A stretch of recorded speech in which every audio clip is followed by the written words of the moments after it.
Goa murder case में चौंकाने वाले खुलासे हो रहे हैं। जिस बैग में बच्चे का शव लेकर सूचना सेठ भागी थी, उसमें से पुलिस को एक नोट मिला है। उस नोट में कुछ ऐसा लिखा है जिससे इस पूरे केस की जांच का दायरा और बढ़ सकता है। वो नोट किसने लिखा है, सूचना ने या फिर कोई और भी था? बड़ा प्रश्न है। कमरा नंबर 450 का पूरा ये मामला है। इस मामले की इन्वेस्टिगेशन चल रही है और अब सूचना इसमें क्या अकेली है या कोई और भी इसमें सम्मिलित है? वो नोट क्या सूचना ने लिखा है, जो कि पेन से नहीं लिखा गया है, वो मस्कारे से लिखा गया है? उस नोट के बाद इन्वेस्टिगेशन आगे बढ़ रही है, उसकी चेकिंग पुलिस कर रही है, बकायदा हैंड राइटिंग मैच करवाई जाएगी। होटल स्टाफ ने सारा का सारा देखा। होटल से निकलने के बाद इस पूरे के पूरे घटनाक्रम का खुलासा हुआ।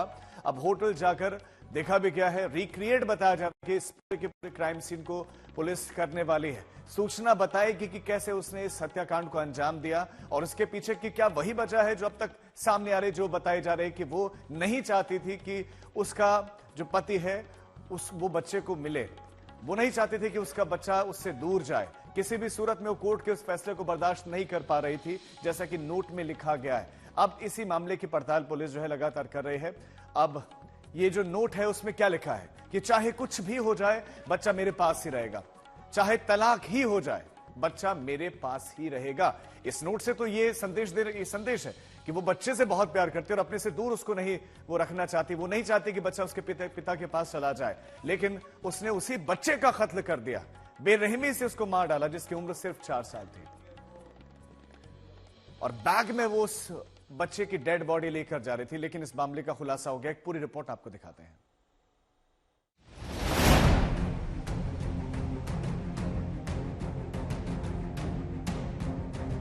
गोवा मर्डर केस में हर गुजरते दिन के साथ चौंकाने वाले खुलासे हो रहे हैं। गोवा पुलिस के हाथ एक ऐसा पत्र लगा है जिसमें 4 साल के मासूम की हत्या की पूरी कहानी लिखी है। एक ऐसा खत जिसे पढ़कर जांच टीम भी हैरान रह गई। पुलिस टीम को यह खत उसी बैग से मिला जिसमें सूचना सेठ ने बच्चे का शव रखा था। बैग में जो नोट मिला है वो टिश्यू पेपर पर लिखा है। इसे लिखने में आई लाइनर का इस्तेमाल किया गया है। चाहे कुछ भी हो जाए, लेकिन बच्चे की कस्टडी मेरे पास ही रहेगी। चाहे तलाक भी हो जाए, तब भी बच्चे की कस्टडी मेरे पास ही रहेगी। गोवा पुलिस ने इस नोट को भी जब्त कर लिया है। इसे फॉरेंसिक जांच के लिए भेज दिया गया है। गोवा पुलिस को शक है कि ये नोट सूचना सेठ नहीं लिखे हैं, लेकिन सूचना सेठ की हैंडराइटिंग की जांच कराई जाएगी। जो हमारे इन्वेस्टिगेटर्स ने मुझे बताया है कि जो एक्यूज्ड है वो इन्वेस्टिगेशन में कोऑपरेट नहीं कर रहे हैं, बट हम उनको वो जो साक्ष्य हमें मिले हैं, सीन ऑफ ऑफेंस है, टैक्सी ड्राइवर का स्टेटमेंट है, होटल वाले का, तो हम इन सभी चीज़ों को उनको कॉन्फ्रंट कराएंगे और हम किसी न किसी निष्कर्ष पर पहुंचेंगे। क्योंकि जब अक्यूज्ड कस्टडी में होता है तो हमारे पास 90 दिन होते हैं चार्जशीट बनाने के, इन्वेस्टिगेशन को कंप्लीट करने के, मोटिव एस्टैब्लिश करने के और किसी लॉजिकल निष्कर्ष पर पहुंचने के लिए। तो जैसा मैंने कहा कि अभी प्रिलिमिनरी इन्वेस्टिगेशन इसमें जारी है। ये तो वो नोट्स हैं जो पुलिस को उस बैग से मिले हैं जिसमें सूचना सेठ बच्चे का शव लेकर गोवा से भागी थी। साल के सबसे सनसनीखेज वारदात की जांच कर रही गोवा पुलिस को इंतजार है फॉरेंसिक रिपोर्ट का। एक बार एफएसएल रिपोर्ट आ जाए तो पुलिस जांच में कुछ और कड़ियों को शामिल कर लेगी। आज गोवा पुलिस की टीम सूचना सेठ को लेकर होटल के उस कमरे में जाएगी जहां वारदात हुई। पूरी सीन को फिर से रिक्रिएट किया जाएगा। इसके जरिए पुलिस ये जानने का प्रयास करेगी कि कैसे सूचना सेठ ने अपने बेटे को मौत के घाट उतार दिया, अपनी नस काटी और फिर सब कुछ करने के बाद कैसे फरार हुई। नितेश देसाई के साथ दिव्येश, गोवा आज तक। पुलिस की इन्वेस्टिगेशन चल रही है, लेकिन रॉयसन डिसूजा, उस कार के ड्राइवर जिनकी सूझबूझ से सूचना सेठ को पुलिस ने गिरफ्तार किया, उनसे आज तक ने खास बातचीत की। इस पूरे ऑपरेशन को कैसे अंजाम दिया गया, सुनाते हैं आपको। किसी से फोन पर बात कर रही थी या फिर किसी से रास्ते के दौरान 11-12 घंटे वो आपकी गाड़ी में थी, किसी से फोन पर बात की उन्होंने किसी तरीके से, या आप लोगों से कोई कॉन्वर्सेशन? नहीं, उनको एक भी फोन नहीं आया। और हमसे भी, हम लोग 2 ड्राइवर थे क्योंकि अर्जेंट ड्रॉप था, इसलिए स्पेयर ड्राइवर था मेरे साथ। तो हम दोनों को उन्होंने मतलब कुछ मुंह ही नहीं खोला एंटायर वे। ऐसा ना उनका फोन बजा, ना उन्होंने किसी को कॉल किया, वो चुप ही थी द एंटायर वे। आपको उनके कंडक्ट पे या फिर उनके रहने में जो उनका स्वभाव था उस पे शक क्यों निर्माण हुआ आपका? क्योंकि ऐसा नहीं होता है कि कोई मतलब बिना कोई कॉन्वर्सेशन ऐसे चुपचाप जाता है। वो एकदम चुपचाप बैठ के बाहर ही देख रही थी, तो मुझे थोड़ा वियर्ड लगा क्योंकि ऐसे नहीं होता है कभी। लेकिन एट द एंड क्या कर सकते हैं, लाइक कस्टमर का खुद का ये रहता है। और फिर हम लोग गए तो रास्ते में घाट वगैरह पे हम लोग रुके थे क्योंकि ट्रैफिक जाम लगा उधर। और मैंने पुलिस वाले को पूछा कि कब खुलेगा, तो वो बोला कि 4 घंटे बाद खुलेगा। जो मैंने आके मैडम को बोला, मैडम को मैंने 1 घंटा बढ़ा के बोला क्योंकि शायद और भी घंटा लग सकता है, तो मैंने बोला कि 5-6 घंटा लगेगा मैडम। और उनका भी ऐसा रिएक्शन था कि नहीं रहने दो, हम लोग इधर ही रुकेंगे। मतलब मैंने उनको बोला कि एयरपोर्ट के लिए गाड़ी घुमाओ क्या, 2 एयरपोर्ट है गोवा में, आप फ्लाइट वगैरह देख लो। तो वो बोले कि नहीं जरूरत नहीं है। मतलब आपने खुद सजेस्ट किया कि क्योंकि 5-6 घंटे लग रहे हैं इसलिए आपने बोला कि आप एयरपोर्ट से चले जाइए। हाँ, तो उसके लिए उनका रिएक्शन था कि नहीं इसका जरूरत नहीं है, हम लोग जितना भी टाइम इधर लगता है लगने दो, हम लोग बाय रोड ही जाएंगे। फिर उसके बाद क्या हुआ? मतलब जब आप लोग कर्नाटक पहुंच गए, ट्रैफिक जैम के बाद आप निकले, वहां पे थोड़ा समय लगा, फिर उसके बाद आप लोग निकले, फिर क्या हुआ? फिर हम लोग हाईवे पकड़ लिया, एक्सप्रेस वे जा रहे थे, लाइक ब्रेकफास्ट के लिए रुके आधा घंटा। और जब जा रहे थे तो 10:30 पौने 11 बजे पुलिस का कॉल आया मेरे नंबर पे। मैंने फ़ोन उठाया, मैं ही गाड़ी चला रहा था। मैंने फ़ोन उठाया और बोला कि कौन है, तो वो बोला कि कलंगुट पुलिस स्टेशन से बोल रहा हूँ। मैंने बोला क्या हुआ, बोला कि तुम्हारे गाड़ी में कितने कस्टमर है। मैंने बोला एक ही लेडीज़ है, बच्चा नहीं है। मैंने कहा बच्चा नहीं है। फिर मैंने बोला कि क्या हुआ, नहीं हम लोग उनके होटल से हमको कॉल आया था और उनके होटल रूम में ब्लड स्टेन्स पाए गए। तो मैंने बोला कि आप उनसे बात करना चाहते हो क्या कस्टमर से। उन्होंने बोला हाँ उनको फ़ोन दे दो, और वो कस्टमर से बात करने लगे। और मैडम ने शायद 3-4 मिनट से बात किया, कुछ इन्फॉर्मेशन पास किया। फिर पुलिस ने मुझे फिर से कॉल किया और बोला कि मुझे 20-25 मिनट दे दो, I will get back to you on this. फिर 20-25 मिनट बाद पुलिस का कॉल आया और बोले कि उन्होंने कुछ इन्फॉर्मेशन हमको जो दिया था वो एकदम फेक निकला, जो एड्रेस या कुछ डिटेल्स दिए थे वो फेक निकले। तो we are like certain now कि something is suspicious and she has done something wrong. तो मैंने बोला कि तो मेरे से क्या चाहिए आपको। तो पुलिस बोला मुझे कि go to the nearest police station. बच्चे की बात सुन के आपको क्या लगा? बच्चे के बारे में जब पूछा पुलिस ने तो आपको अंदर से क्या लगा कि क्या क्या हो सकता है, क्या मैटर हो सकता देखो अभी कुछ मतलब इतना मुझे ध्यान में नहीं आया, थोड़ा वियर्ड लगता है क्योंकि बैग भी भारी था, लेकिन ऐसा 100% में नहीं था। है? सूचना सेठ पुलिस स्टेशन में रुकने के बाद भी नॉर्मल बिहेव कर रही थी, बिल्कुल भी सरप्राइज या शॉक नहीं थी, कोई भी उनके चेहरे पे शिकन डर कुछ नहीं दिख रहा था। फिर गाड़ी रोका, फोन चालू ही था, डायरेक्टली उधर 5-6 कांस्टेबल्स बाहर थे। तो मैंने डायरेक्टली एक कांस्टेबल को जाके फोन दिया और बोला कि ये गोवा पुलिस है लाइन पे, आप बात कर लो। फिर उन लोगों ने बात किया कुछ 5-10 मिनट, तो इन्फॉर्मेशन शेयर हो गया। और फिर और एक 5-10 मिनट बाद उनका इंस्पेक्टर वगैरह आया वो पुलिस स्टेशन का, वो बोला कि ऐसा इन्फॉर्मेशन पास हुआ है कि दैट यू आर, मुझे आपका चेक करना है करके। तो उनको चेक किया और बाद में डिक्की खोल के बैग भी खोल दिया। डिक्की जब खोला और बैग खोला, आप वहां पे ही थे, उसी स्पॉट पे थे? मैं पीछे था, हाँ। बैग तो मैडम ने ही खोला था, बैग सूचना सेठ ने खुद खोला? मतलब उनको पुलिस ने बोला कि बैग खोल के दिखाओ। अच्छा, और उसके बाद भी उनका कुछ रिएक्शन नहीं था इस बैग खोल। बैग खोलते ही बच्चे की बॉडी दिख गई? हाँ, कपड़े थे एकदम, लाइक ऊपर सब कपड़े थे। अच्छा, ऊपर कपड़े थे और नीचे बॉडी थी, और क्या क्या था वो बैग के अंदर? नहीं, सब कपड़े थे, सब कुछ खिलौने थे शायद छोटे मोटे, लेकिन mostly it was like just कपड़े थे। और बॉडी नीचे थी? बॉडी नीचे थी। तो बॉडी मतलब एकदम ओपन करने के बाद बॉडी नहीं दिख रही थी, एक 2 लेयर्स ऐसा कपड़े निकाल के बॉडी थी। मतलब हाइड किया था बॉडी को? हाँ। तो जिस बैग में डेड बॉडी रखी गई थी बच्चे की, बिल्कुल नीचे की तरफ रखी थी, ऊपर कपड़ों की तह थी ताकि बच्चे को देखा ना जा सके, और खुद उसने बैग खोला सूचना सेठ ने। दिव्येश सिंह हमारे संवाददाता इस खबर पर और ज्यादा जानकारी के साथ जुड़ गए। दिव्येश, चूंकि इन्वेस्टिगेशन चल रही है, अब तक की पुलिस की जांच में क्या क्या खुलासा हुआ है और अब पुलिस का अगला स्टेप क्या क्या क्या करने जा रही है आज पुलिस? जी आपको बता दें कि पुलिस को एक नोट मिला है, टिश्यू पेपर पर लिखा हुआ ये नोट है, जिसे पुलिस का कहना ये भी है, उन्हें शक है कि ये नोट किसी कलम पेन से नहीं लिखा गया है, ये आईलाइनर से लिखा गया नोट है और इसमें 6 लाइनें लिखी गई है। 6 लाइनों में अपना गुस्सा व्यक्त कर रही हैं सूचना सेठ, ऐसा शक है पुलिस को।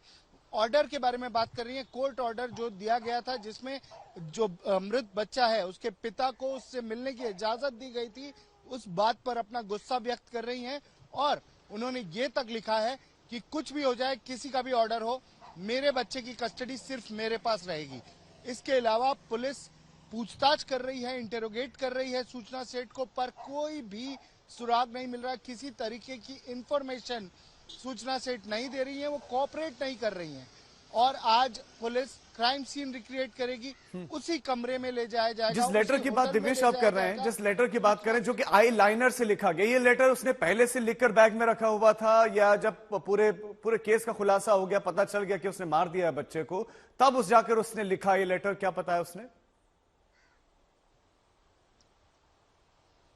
देखिए राजीव, जो शक जताया जा रहा है वो ये है कि सूचना सेठ ने अपनी कलाई काटने की कोशिश की थी, तो कलाई काटते वक्त कुछ खून निकला, शायद वो बाद में डर गई या उसमें हिम्मत नहीं हुई सुसाइड करने की, आत्महत्या करने की, पर उन्होंने कलाई काटने की कोशिश की थी। हो सकता है कि ये जो पर्चा था, ये जो लेटर है या जो टिश्यू पेपर पे कंटेंट लिखा हुआ जी है, दिवेश, ये एक तरीके से सुसाइड नोट भी हो सकता है, जो कि सूचना सेठ, लेकिन आप बता रहे हैं कि एफएसएल के लिए भेजा जा रहा है और इन्वेस्टिगेशन चल रही है। दिवेश, बहुत शुक्रिया आपका इस जानकारी के लिए। सूचना सेठ पुलिस की गिरफ्त में है। पुलिस का कहना है कि वो जांच में सहयोग नहीं कर रहे हैं। सूचना सेठ के गोवा से भागने और चित्रदुर्ग से गिरफ्तारी तक की पूरी कहानी बेहद चौंकाने वाली है।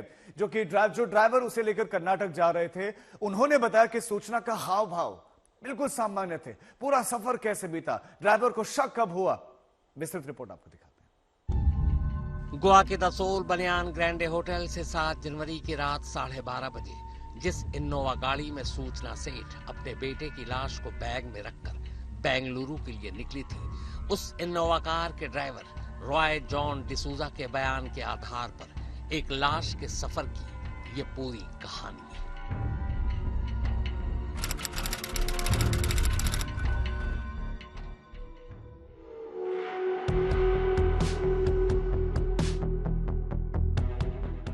वो 7 जनवरी की रात थी। रॉय जैन डिसूजा नॉर्थ गोवा के अंजुना इलाके में अपने घर पर मौजूद था। डिसूजा पेशे से एक कैब ड्राइवर है। 7 जनवरी को संडे था, पर अमूमन डिसूजा संडे को अपने परिवार के साथ ही रहा करता था। उस रात करीब 11 बजे डिसूजा के मोबाइल पर एक फोन आता है।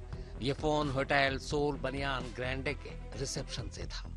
डिसूजा इस नंबर को पहचानता था क्योंकि वो कई बार इस होटल से गेस्ट को गोवा घुमाने के लिए ले जाया करता था। फोन करने वाले ने डिसूजा से पूछा कि क्या वो बेंगलुरु तक जा सकता है। एक लेडी पैसेंजर को बेंगलुरु छोड़ना है, वो भी अर्जेंट है। आमतौर पर डिसूजा अपनी कैब इतनी दूर तक नहीं ले जाता, लेकिन उसे नाइट शिफ्ट पसंद थी। रात को कैब चलाना उसे अच्छा लगता था क्योंकि तब सड़क खाली हुआ करती है।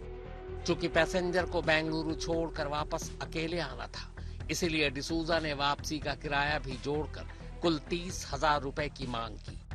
साथ ही ये भी कहा कि चूंकि उसे बेंगलुरु से गोवा वापस अकेले आना है और सफर लंबा है, ऐसे में वो अपने साथ एक साथी ड्राइवर को भी ले जाएगा। सौदा तय हो गया। इसके बाद रिसेप्शन से कहा गया कि वो ठीक 12:30 बजे होटल पहुंच जाए। आपको कैसे ये जानकारी मिली थी, कैसे लेकर गए थे, पूरा बताइए जरा। ये कस्टमर को जी, वो तो होटल से कॉल आया था मुझे रात को। बोला कि अर्जेंट बेसिस पे बेंगलोर ड्रॉप है करके। तो वगैरह रेट वगैरह सब हो गया, बात किया। फिर एक जल्दी मतलब जल्द से जल्द एकदम 10 मिनट के अंदर ऐसा कंफर्मेशन आया कि गाड़ी भेज दो करके। तो 12:30 बजे टाइमिंग फिक्स किया था। डिसूजा ने अपने को ड्राइवर को इस सफर में साथ जाने के लिए तैयार कर लिया। दोनों ने अपने कपड़े पैक किए। इसके बाद इनोवा गाड़ी उठाई, टंकी फुल करवाई और 12:30 बजे से कुछ पहले ही होटल द सोल बनियान ग्रैंडे पहुंच गए। होटल पहुंचने के बाद डिसूजा ने रिसेप्शन पर अपने आने की खबर दी। थोड़ी ही देर बाद उसने देखा कि एक महिला सामने से चली आ रही है। उसके हाथ में लाल रंग का एक बड़ा सा ट्रॉली बैग है। रिसेप्शन पर बैठे शख्स ने सूचना को कैब ड्राइवर से मिलवाया। सूचना सफर के लिए पूरी तरह से तैयार थी। उसने ट्रॉली बैग डिसूजा को थमा दिया। डिसूजा ट्रॉली बैग लेकर होटल के गेट पर ही पोर्च में खड़ी अपनी गाड़ी तक पहुंच गया। इसके बाद उसने कार की डिग्गी खोली और पहली बार बैग को हाथों से उठाकर डिग्गी में रखा। तभी उसे एहसास हुआ कि बैग कुछ ज्यादा ही भारी है, लेकिन इसके बारे में ज्यादा नहीं सोचा। और इस हत्याकांड पर गोवा के डीजीपी से हमारे संवाददाता ने खास बातचीत की है। अरविंद ओझा ने, सुनाते हैं आपको। सर नमस्कार सर, ये जो हत्याकांड हुआ उसमें अभी क्या अपडेट है इन्वेस्टिगेशन में सर? देखिए, पहले मैं इसका कुछ आपको बैकग्राउंड बता दूं कि ये महिला यहाँ पर 6 जनवरी को आई थी और 8 को 12:30 बजे के करीब ये यहाँ से गई। तो यहीं से इसमें जो होटल के बंदे थे उनको ये संदेह हुआ कि ये महिला जो है अपने बच्चे के साथ आई थी, लेकिन बच्चे के बिना जा रही है। तो जब वो इनका कमरा साफ करने लगे तो इनको वहाँ कुछ खून के धब्बे भी मिले, जिसकी वजह से उनका संदेह जो था वो थोड़ा मजबूत हो गया। तो उन्होंने तुरंत हमारा जो 112 है ERSS सिस्टम, उस पर सूचना दी कि एक महिला यहाँ पर आई थी और वो बच्चे के साथ आई थी, और जब वो गई है बच्चा उनके साथ नहीं है और उनके रूम में इस तरह से पाया गया है।